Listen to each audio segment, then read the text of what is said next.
Lots to talk about this week as the boys find themselves down in Charlotte, North Carolina for another NFC South matchup, this time against the Panthers, not only tops in the South, but probably the best team in the NFC, period. Kirk Cousins will look to maintain momentum from last week's perfect passer-rated trouncing of New Orleans at home. His future contract, be it in Washington or anywhere else, depends on his play down the stretch. We're going to get into all that in addition to previewing the game, and we're going to review Cam Newton's dance skills. So stick around right here on the Hog Style.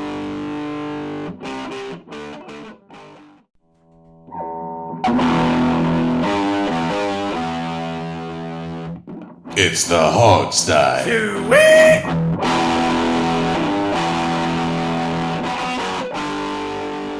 And welcome back to the Hog Style, ladies and gentlemen. Big game preview coming up. Skins at Panthers down in Charlotte.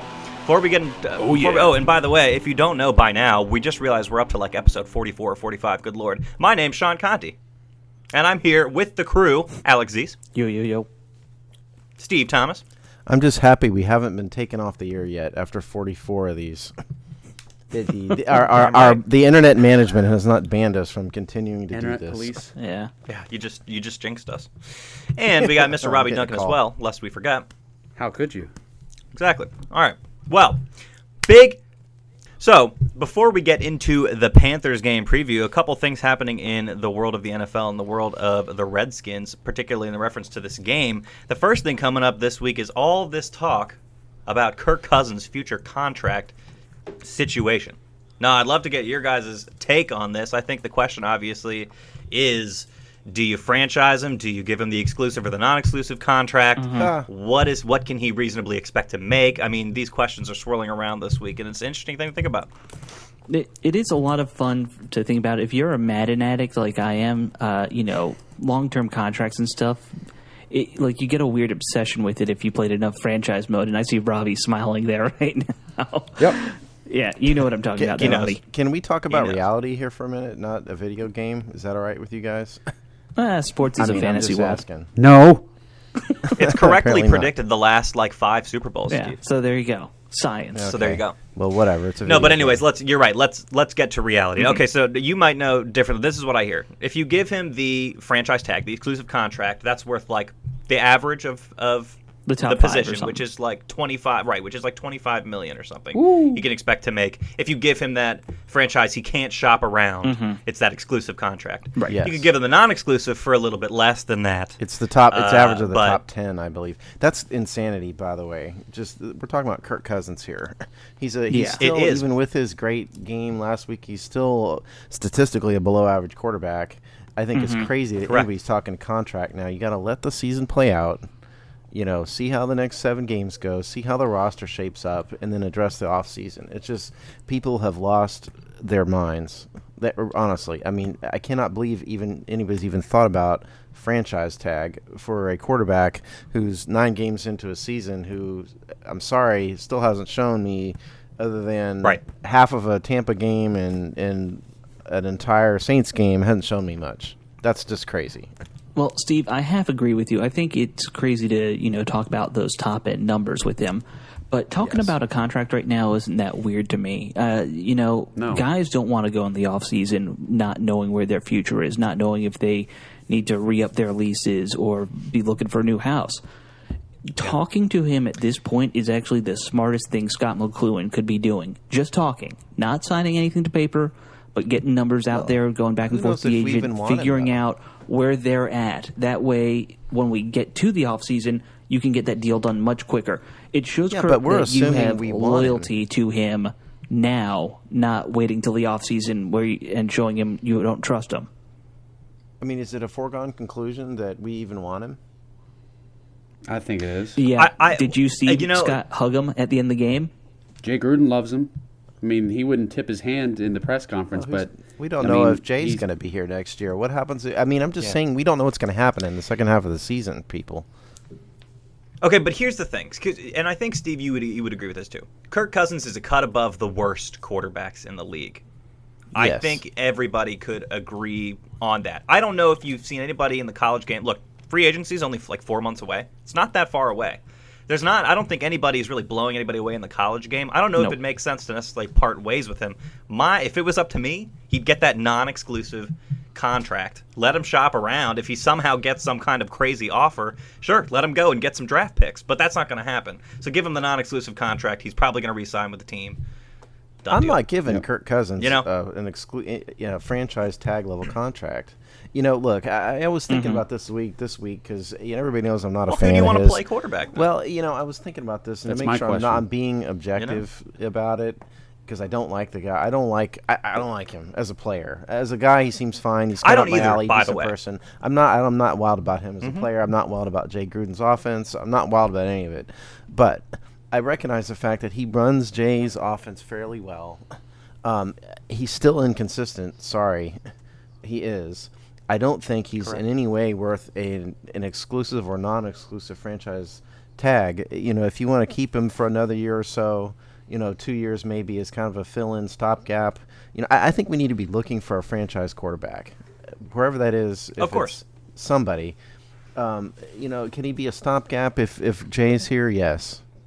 For a couple years, but that's not franchise level. That's like, mid-level quarterback money. The problem is, Steve, you're going to need a stopgap no matter what. And that doesn't mean Jay's here or not.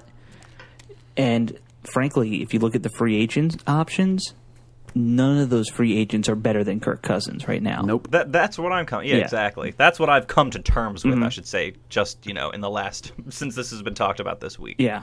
None of the free agents are better. There's no doubt the free agent There's not going to be a rookie who comes out and is going to be better right away. Exactly. To the rookies, too. And nobody's really setting the world on fire and blowing anybody away again in the college game. They were at the beginning, but they've fallen off big time. If I'm looking at this with a GM perspective, Kirk might just be a stopgap. So you sign him to a stopgap deal, which is 3 years. Something modest.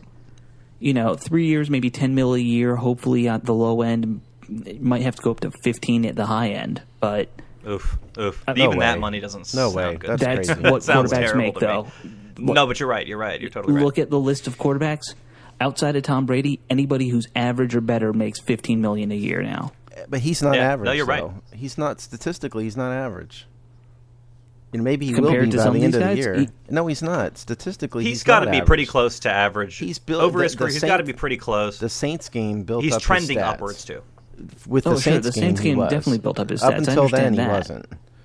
So I'm just saying we need to see what happens in the in the last 7 games. Maybe he gets better, maybe he doesn't. Mm-hmm. You're going to get us another Trent Green situation with that attitude, Steve. See, here's the thing, guys. You wait and see what happens, and he continues to get better. You're going to be He's going to be looking for big money, and that agent's going to get him that money, whether you pay him or not. And that's a risk too. And that's the thing. Whether you want to acknowledge it or not, he is getting better. He's getting better as a quarterback. And yes, it was against a bad Saints defense, but it was against a horrific Saints defense. But he still executed the offense and put up great stats nonetheless. He did. He capitalized, which is what he had to do. Exactly. So I actually agree with you, Rob. I feel like he's trending upwards, and I'm one of the dude's former biggest detractors. I still don't like him that much, but I have to acknowledge he's progressing. I just think people need to relax and see what happens. I'm sorry. Which is what will happen. The Saints game was good, but it was the Saints. Honestly. We've seen this from him before. Absolutely. We've seen him have good games and bad games, and I'm sorry, but if you look at what he's done, the one thing that's trended upwards is in a positive direction is his interception percentage. That's going in the right direction. Everything else has been about the same. His numbers, right? But that was his biggest problem. Yeah. Well, but the rest of it wasn't all that good either. He's a slightly below average quarterback statistically. He is. This is not me just hating on him. This is the statistical fact. Yeah, it goes round and round. He's played on bad teams. I think we're splitting hairs here. I don't think we're all too far apart. Let's not get too obsessed with Kirk Cousins. Let me just ask you guys this. If he were to get lured away from our team by someone else, who would it be? Who would lure him away if he got that exclusive or non-exclusive contract? West Coast offense team. Texans. Texans. I'm thinking like Bills, maybe Broncos. Well, the Jets? Bills have Tyrod Taylor now. Broncos. The Bills aren't going to sign him. They like Tyrod Taylor. Yeah, he's hot and cold too. Yeah. He's hot and cold too, though. I'm just saying they like yeah. him. Tyrod Taylor's maybe. not any different from Kirk Cousins. I mean, they certainly like him enough that they wouldn't be willing to pay enough to get, probably not. The Browns for need a Kirk. quarterback, certainly. Yeah. This is true too. I mean, there's suitors. The question is, will it be enough? If they, what are the Redskins going to do in terms of tagging him? And if it's non-exclusive, will it be enough? I kind of doubt that it'll be enough. I don't know if he's shown enough to earn, over $20 to $25 million. But anyways, I'm going to jump out a window if somebody gives him, if the Redskins give that guy $18 million a year. That's just insanity, I think. If you ask me. Yeah. Sorry. Well, on that note, let's talk about the other thing in the news this week in terms of this matchup, and that's Mr. Cam Newton. Little Twinkle Toes Newton over here dancing his game queen. away. Yeah, I mean, he's whipping, he's nay-naying, he's dabbing, he's pissing people off and getting in fights, and people are starting to say he's got a target on his back. I mean, there's all this talk. What do you guys make of this issue? This whole thing wouldn't even come up if the Titans didn't react. I mean, it would have just been a normal touchdown celebration. No one would have said anything. But because the Titans, started something after that and didn't like it, that's why it's such a stupid story right now. It's a really no story. People dance after touchdowns all the time. It's no big. It's nothing different. And I think if anything, he did do it a little too long. But yeah. I mean, he did do it a long time in that Tennessee game. It may have been a little too long, but it's not. I think not it's basically a non-event. It should be a non-event. I mean, here's what I think. His whole Superman spiel that he does, where he pulls the shirt across, it's no different than Aaron Rodgers' belt, mimic thing. It's the same exact thing. Now, the dancing, I did think was kind of obnoxious. I think Cam Newton's just kind of an asshole. He's the kind of guy who's going to rip a fan's sign down and take it and not he's get the back. opposite of that, though, Sean, actually. But he's not. There's two sides of it. Everybody's like, oh, he does charity work, and he gives, he gave the game ball in Tennessee to this kid, and it was all nice. But he also is has a history of being a douchebag. It goes back to college. JJ Watt's the same way. I get that same vibe from him. And he's a good example too, because I just feel like the dude's a douche. I didn't like heart. that Red Rider comment that JJ Watt made. I thought that was a little uncalled for. I mean, there's a lot of kids out there that are red hair and to get picked on, and to kind of highlight that, I thought was bad form. Well, not just that, but you're a 4-5 team. You act like you just won the Super Bowl. What are you bragging about? What you talking about, bro? Right. Exactly. But in terms of Cam, I kind of one would think that I'm the one that would probably bother the most, but it really doesn't bother me. Yeah, I thought he danced a little bit too long, but honestly, there's so many other bad things that go on. I'm not worried about Cam dancing. It's crazy. I mean, I personally want to go back to the old school way of touchdown celebrations with Chad Johnson and Randy Moss and what. I like how Robbie says that's the old school way. Terrell Owens. Sorry, the short guy that used to play for the Panthers. Steve Now Smith. he's with the Ravens. Steve Smith. Yeah. Thank you. I think that's entertaining, personally. Yeah, I mean, let's keep Cam out of the end zone, and he won't have a dance to do. How about that? Exactly. The only point where I had an issue was that he started doing it in a way where he was taunting the other players. And even then, he kind of did it at them. Yeah, dancing at them, for lack of a better. Yeah. Even then, he was having a one-man dance-off. Yeah. And they weren't playing along. Yeah. Now, see, what they should have done is they should have danced back to him. Well, there you go. I think if they had just let it go, he would have stopped. But because they intervened, I think he felt like he had to man up and keep dancing. Kind of at him. I just want to keep dancing. Yeah. I don't want to play football. I just want to dance. The whole thing is just ridiculous. The whole thing is just ridiculous. You don't understand me, Tennessee. I just want to dance. I mean, it's a non-issue. I agree with you, Steve. It's just like, well, did you see this? I think he does do it a little bit more. He might, yeah. He just does it a little bit more. Well, I know you saw there was a mother that wrote a letter to a newspaper. Did we see this? This mother had a 9-year-old daughter and wrote a letter, a kind of an open letter to Cam Newton, and said basically that he was a bad influence on her daughter and that she had told her daughter to watch the cheerleaders instead, as if that's a lot better. Right. That's a good influence for a little girl right there. Yeah. Cheerleaders. It's certainly better than watching Cam Newton, do a 5-second dance. Right. Watch the scantily clad women and use them as role models. Right. Yeah, that's something that escapes the great battle of morals and racial slurs and names, and it's this, the fact that they're still cheerleaders. It's sort of interesting that that's sort of in our faces all the time, but it's sort of an outdated thing. I wish it was surprising in my face more. There you go. There goes our only feminist fan. We just lost her. She's gone. She's gone. Sorry. Well, anyways, I think we all agree. We'll Keep play Cam Hall Newton. Notes in your memory. Yeah, Uh-oh, my. Robbie. Holy moly. hit those high notes. Jeez. Well, I think we all Just having agree the fun. solution is to keep Cam Newton out of the end zone to keep him from celebrating. Now, good luck doing that for a guy that has 40 career, I believe, rushing touchdowns, or just under that. Yeah. So that could be a good place to start with this game. I don't know. You guys want to talk about offense first, defense we're on first? Cam. Let's talk about the Panthers' offense. Let's talk about Cam. Yeah. Let's Okay. make one thing clear. Cam Newton is the Panthers' offense. Yep. He starts and his connection with Olsen. Yeah, I mean, the offense begins and ends with Cam.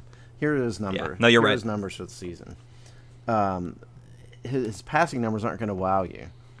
2,037 yards passing, 56.3% completion percentage, 15 touchdowns, 9 interceptions, 84.8 quarterback rating, which is about where our very own Kirk Cousins is.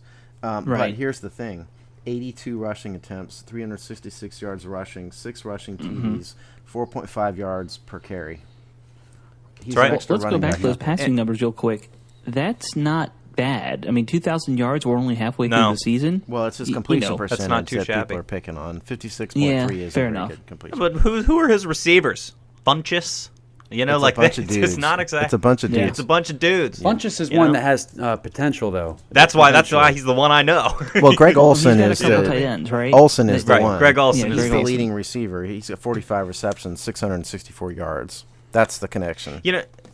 I'll say this. I feel like his completion percentage isn't higher just purely because of the talent in his receiver core, because the dude can throw the ball. He's got good touch. He's got good velocity. He and Olsen, like I've said 3 times now already, have some weird connection this year where he's just threading it into the tightest spaces. Yep. Those two are such a dynamic duo.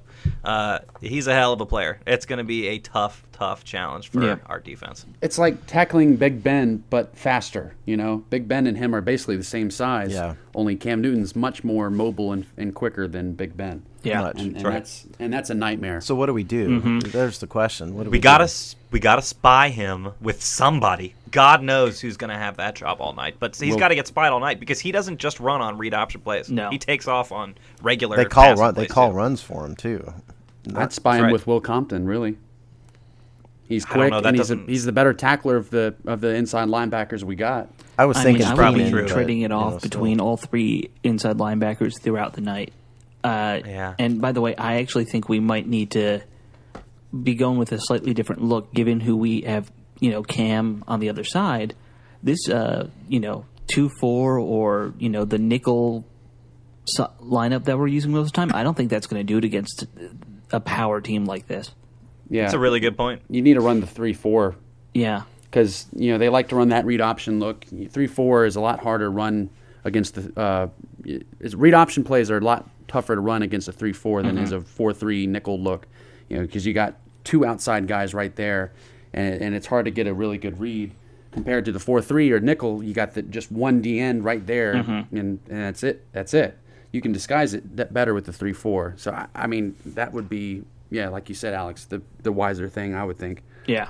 That's a great point. They're the only team in the NFL, by the way, I believe, that's actually run more than they've passed, which might surprise you as a statistic, but apparently it's true. They are actually truly a run-heavy team, so we can anticipate that. My only concern is we work too hard on exploiting on shutting down the run, and they actually have something of a potent pass-off attack. They could just take us through the air. That's my biggest concern. Is they're a versatile offense. Yeah. Yeah. Well, yeah. I mean, their offense is a lot like the 2012 Redskins with Robert Griffin as the quarterback. Only Cam is a more dangerous runner in some respects than Griffin was. He's not as fast as Griffin, but he can It's cause not a lot. as explosive. Yeah, but he can cause more damage just because he's so big. He can run inside where Griffin wasn't going to run inside. But they do run a lot of read. They run a lot of read option. And Cam keeps it a lot. I mean, You say that like we invented the read option. Cam was doing it a year before Griffin got into the NFL. Yeah, I'm just saying that's the comparison. They're doing what we were doing. Yeah, that's all. I mean, we where do you think we took it from? Tebow actually did it before Cam did. Yeah. Right? Yeah, but I think Cam was the first one to do it and who could actually throw. True. Yeah, Tebow can't throw. Yeah. I mean, the scheme goes back. I mean, people have been doing it for forever, but I agree. The Panthers have stuck to it for a while. It's worked. The league has not, quote unquote, figured it out for them, it seems, this many years into them playing that style of offense. Yeah. I mean, it's going to be a hell of a matchup. I don't know. I mean, hopefully our secondary can keep those guys contained and we can do something about Jonathan Stewart and the running backs, I mean, got your work cut out for you tonight, guys. This is a good measuring stick. I'm more confident in our secondary than I've ever have been this week. I mean, because of the fact that the receivers aren't very dynamic. I mean, Ted Ginn's a fast dude, but he's not anyone that's going to beat you by running the full route tree. He's just a quick guy, gadget type player. Yeah. And we got our corners are all fully healthy again. Culliver's back again already. He's been back, but we got D Hall back. That's kind of switching between safety and corner. I'm really excited about that. By the way, I think it's I'm very intrigued about what D Hall can do it as a cover safety for us. But I think we can really shut down their pass. We just have to stop the run. That's the big thing. Well, I think we're really lucky that Kelvin Benjamin is not playing. That is true. That dude is a beast. Yep. Yes, he is. And we would have no answer. Count your blessings where you got them. Yeah. I mean, well, and it's really a good point, to mention him because they are not as dynamic without him out there. I mean, whoever said it is exactly right. There's Ted Ginn. Olsen is their leading receiver, but he's not a stretch the field dynamic guy. It does limit their offense quite a bit. Yeah, he's not a stretch your field. The weird thing about him is that he's got I don't know what his stats are. I assume they're pretty good. He's got some highlight quality catches, but oftentimes it's short. It's right over the middle between the hashes in the center of the field. You're right. It's not like he's not going to do anything groundbreaking for you. He's going to catch somehow they just find a way with him. Mm-hmm. Yeah. No doubt. Yeah. I mean, by the way, and Stewart is probably the least of the running backs we faced in a while, by the way. I mean, he's not, he's run for 662 yards, 169 attempts, 3.9 yards per attempt. Stewart, of all the guys, we've faced some pretty good backs recently, and I think he's probably the least of them. The X factor is just Cam Newton. Yep. Mm-hmm. Right. That opens up so much. That's where a lot of rushing yards will come. Well, because the problem is you have your 3-4 granted, but if the linebackers have to stay home because they're worried about Cam running, that opens up the middle of the field, and so you run like a little post. You run square ends with the tight ends, with the slot receiver, something like that. There may be space in the middle.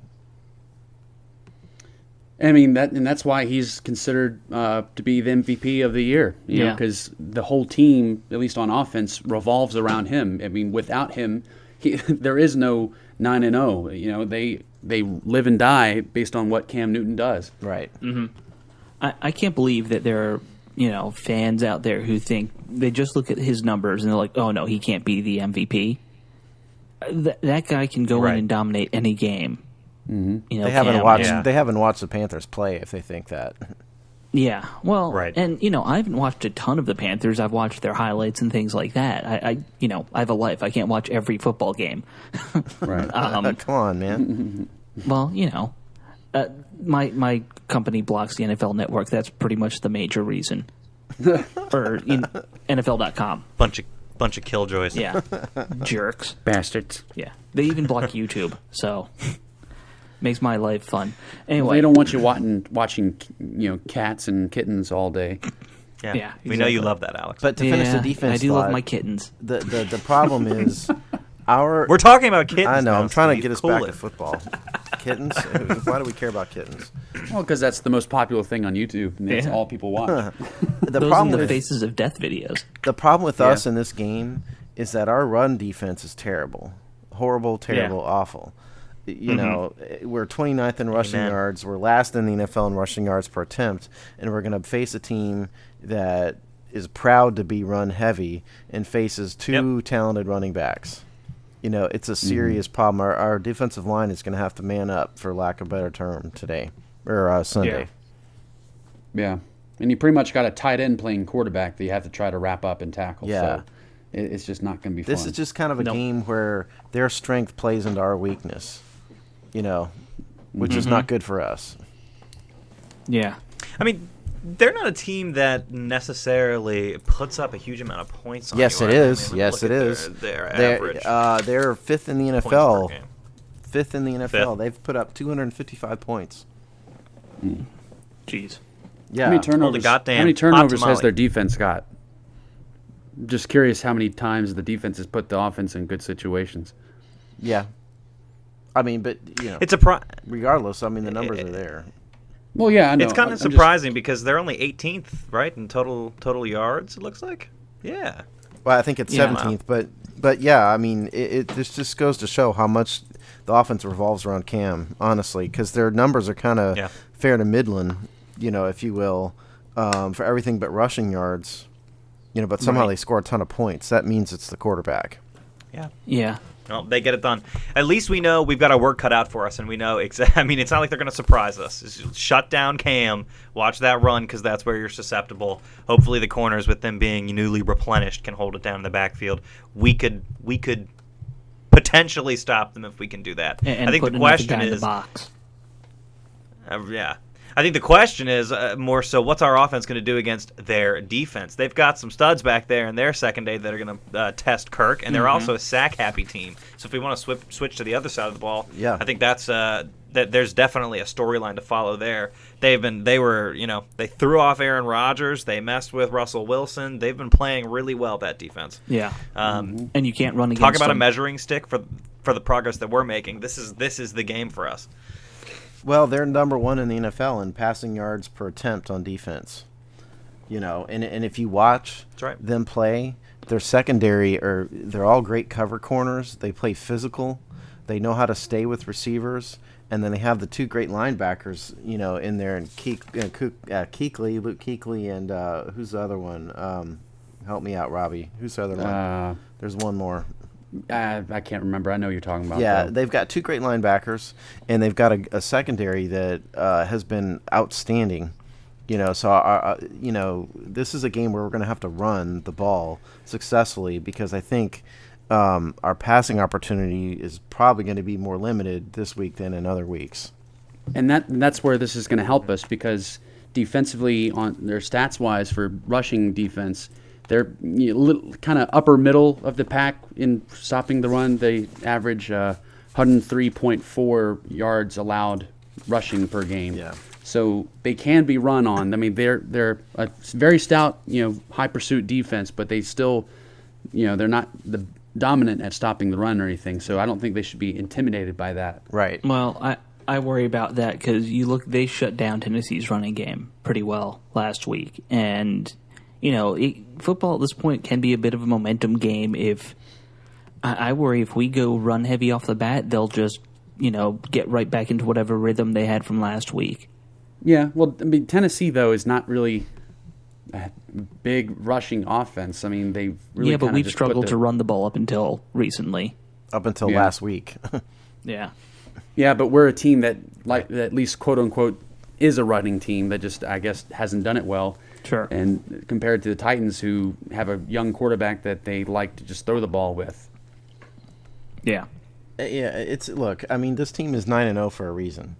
And a big part of it is defense. It's going to be a tough game. There's no doubt it's going to be a tough game. It's going to be another week where the Redskins have to execute well. Everybody has to play well. They have to limit mistakes. This team has 14 interceptions, which is number one in the NFL. They have 26 sacks, 6 in the NFL. 9 forced fumbles. Yeah, 9 forced fumbles. Wow. I mean, this defense can put it on you in a variety of ways. It's going to be a tough game, and it's in Carolina. We haven't played well on the road at all this year. It's going to be a tough game, and they're going to have to play. This is one of these games where we have to have a perfect game to have a shot. And that's what I was saying. I just gave you my keys to the game for the blog preview, but one of the points I wanted to make that one of the keys to the game for us is to have the more explosive, big game-changing type plays. The Panthers, they're not ones to, they're bend but don't break type. They force turnovers, but they're not really ones that make a lot of mistakes. They force you to make the mistakes. If we can, somehow drop some big plays where, whether it's a deep shot to Deshaun, play action rollout to Jordan Reed, or screen passes, or a screen with Matt Jones. Yeah.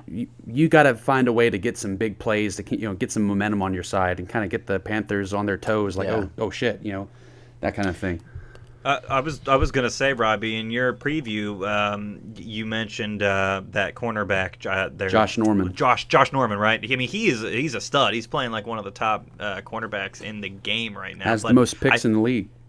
Right, I mean that dude is a beast. Yeah. But I think their safeties are a little bit more exploitable. They've got that guy Kurt Coleman, I think it is. You can catch him off guard. So I agree. If you can get that deep shot, that chunky yardage play, that's where they might be susceptible. But I mean, it's going to be a tough task because, like we said, they've got great corners. And that's why we got to run the ball to get those big shots, though. Yeah, it has to be clicking. Yeah, this isn't a game where. This is a game where we need the momentum. That's exactly right. Because if you let the Panthers get up in a game, they will just grind you into paste.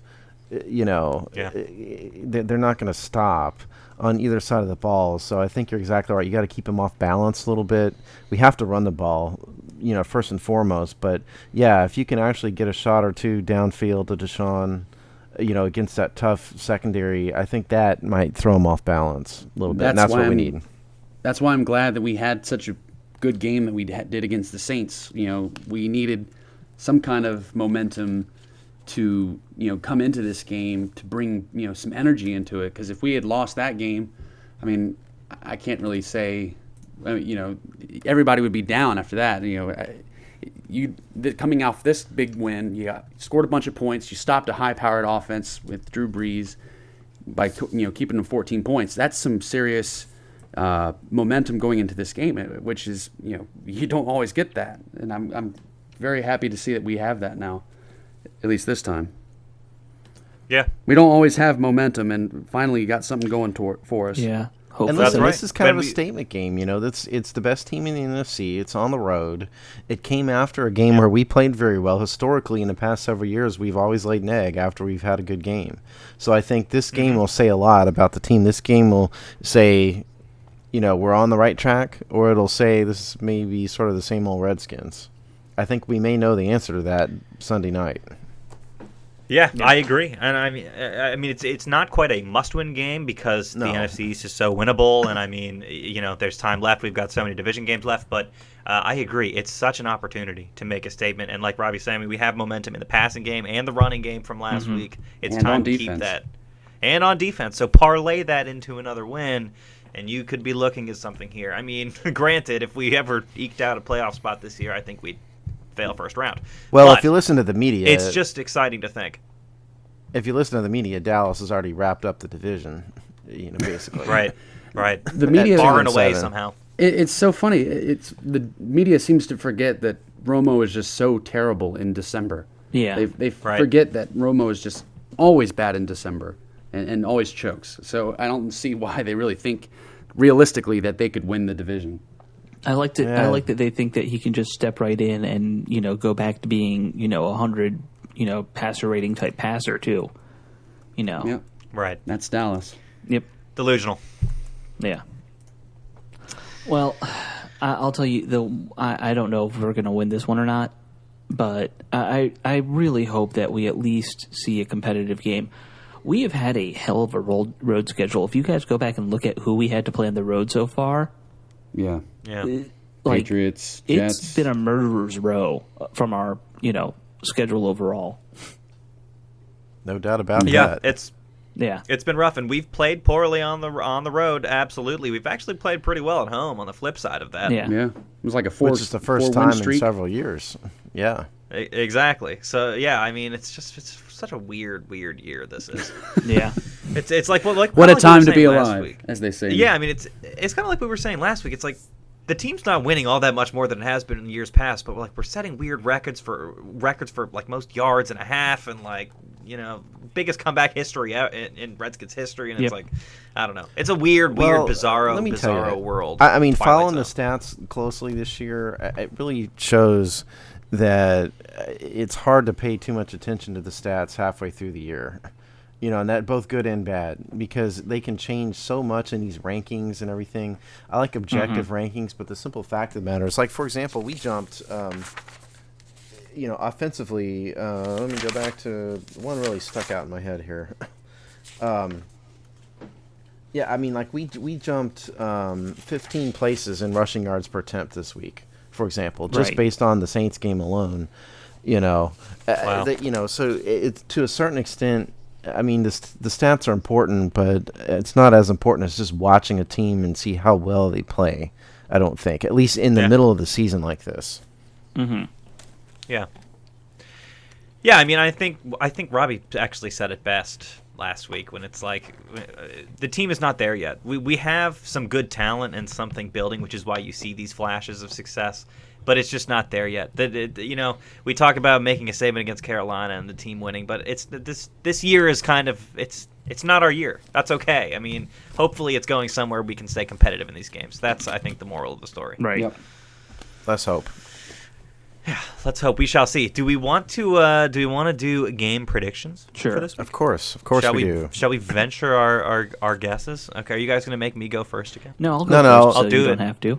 Okay, I'm too timid to do it. That's all right. Sean's a little shy. That's cool. I'm a little gun shy. Yeah. Well, I think that we're gonna. I don't think we're gonna win this game, guys. I'll be honest. The Panthers not gonna hand them their first loss. No, I think the Panthers are. They're a good team, and their offense can attack us in the ways we're weakest. Tight ends and good running game. Those have been our Achilles heel the past couple years. So that is so true. And running quarterbacks. I'm gonna say the Panthers beat us, and it'll be 28-17. Yeah, that's a good guess. What a solid guess that is. Yeah, I pretty much totally agree with you, Alex. I don't think we're going to win the game. What scares me most is, number one, we're on the road. Number two, they're a running team. We're a bad running defense, rush defense. And then defensively, their secondary scares me a lot. And the third thing is we've had a lot of trouble with mobile quarterbacks historically. And we've got pretty much the best in the NFL at this right now, so I don't think it's a recipe for a win. I think the team will hang in there, for a while, not embarrass itself or anything. So I was thinking something along the lines of 28-20, Panthers. Okay. 28-20. Yeah. Wow, I think everybody's going to say 28 because I was also going to say 28. I was going to say 28-10 was the final score. Ooh. But yeah, I mean, my prediction is they stop the run. It goes nowhere from last week's stellar performance. It forces Kirk Cousins to throw the ball, and their secondary capitalizes. See Kirk Cousins come crashing back to earth after riding high last week. Mm-hmm. That is my prediction. Nothing against the guy. It's just what I see happening. 28-10 is the final score. That could happen. I think they're beatable, but I don't think we will beat them. I think it's going to be a close battle, actually. I'm thinking 2017 Panthers. I think, it's just going to be one of those games where we're grinding it out. I think we're going to have a chance at the end to win it, but just fall short and come away with a close but well-fought loss. Yep. I feel like we're all predicting a loss, but we all kind of feel okay about it, frankly. Well, it's like they're the best team in the NFC. They're undefeated. It's okay. Yeah. It's okay that we're not going to win this. Let me ask you this before we go, guys. Are we fixing to see a Carolina, New England Super Bowl matchup? Or a Carolina, Cincinnati Super Bowl? No. Didn't Cincinnati lose to? Yeah, they did. I just said that because Yeah. what a horrible marketing thing that would be. Carolina and Cincinnati in the Super Bowl. It just sounds funny. That is not. Those are two very small market teams. Fight. I feel like. Let me ask you this. Are we going to see two undefeated teams go to the Super Bowl? No. Wouldn't that be something? That would be Somebody's awesome. going to catch Carolina. Somebody's going to catch them. Yeah. I think you're right too. Now, New England, maybe not. Hopefully but not. I think someone will catch Carolina. New England may run the table. Yeah. I think Carolina's, they're going to Carolina face doesn't some have a hard schedule, though. Yeah, I know, but they're going to face some juggernaut defense on the road, and the run game's not going to work one day, and it's I think they're who going do they have left? I'm looking it up right now. Hold on. Yeah, let's look before we sign off at who they have left, because think about who they've already taken out. I mean, I think they took out Arizona, Green Bay, Seattle. Colts. Who else did they take Colts. out? They took out Indianapolis. I mean, that was kind of a sloppy game, but they took them out. That was a sloppy game for both teams, by the way. They've already taken on some great teams. Robbie, Yeah, are you looking at the Panthers? Because I got the Patriots up. I got it right here. Patriots play us this week, obviously. Panthers play us this week, obviously. Then they turn around and play the Cowboys. They should win that one.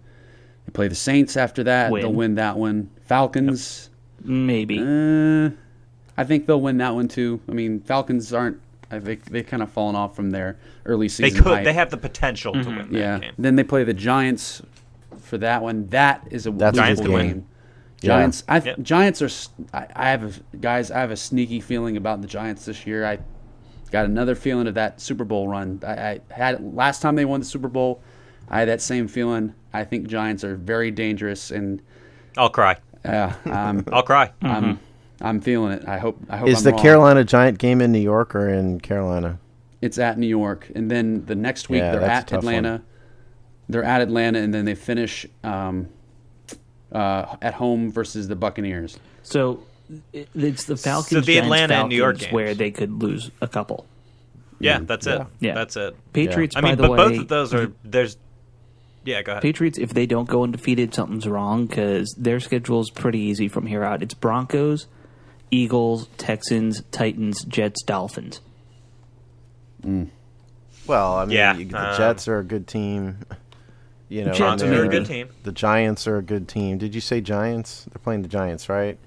No, they have Broncos. The Giants. Broncos they is what I beat the meant. Giants. Broncos have. Broncos great are defense. they're a wild card though. I mean, we don't really know what they are right now. They've only lost twice. Well, yeah, but I mean, Brock they have Osweiler, Osweiler taking over. Yeah, you're right. And they've kind of fallen off with if Peyton Peyton's Manning. done, So who knows really what the Broncos are at this point? So I mean, that they're the real wild card in that remaining game. Yeah. All right, so unlikely but still possible. All undefeated Super Bowl. Oh, it's possible. Certainly, it's possible. It would be awesome. It's unlikely. It would be neat to see for sure.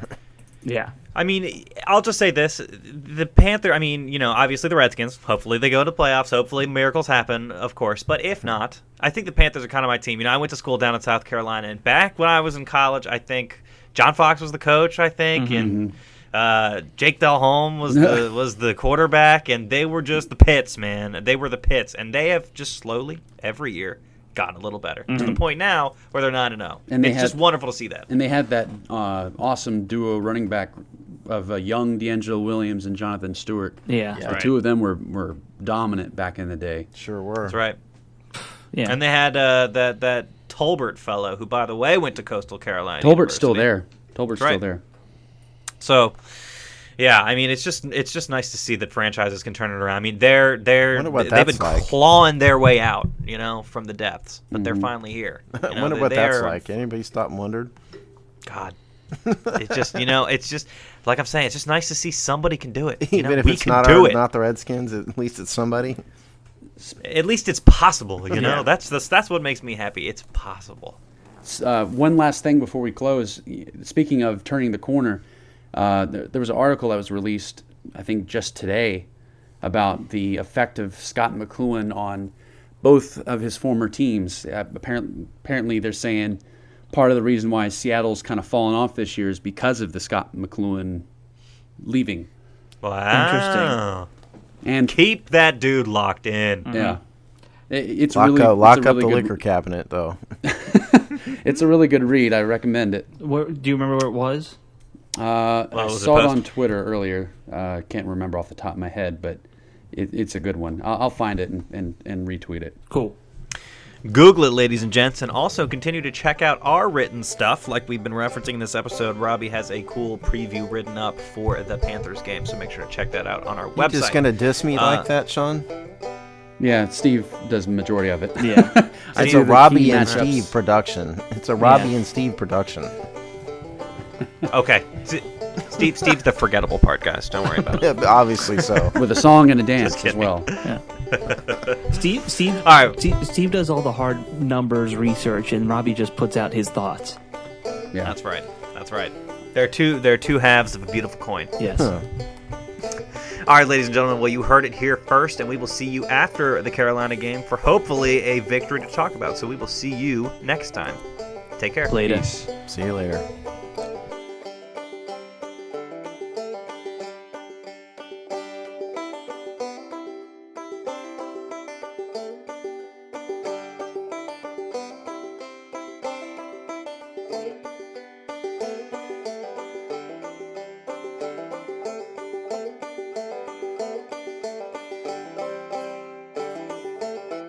You don't understand me, Tennessee. I just want to dance.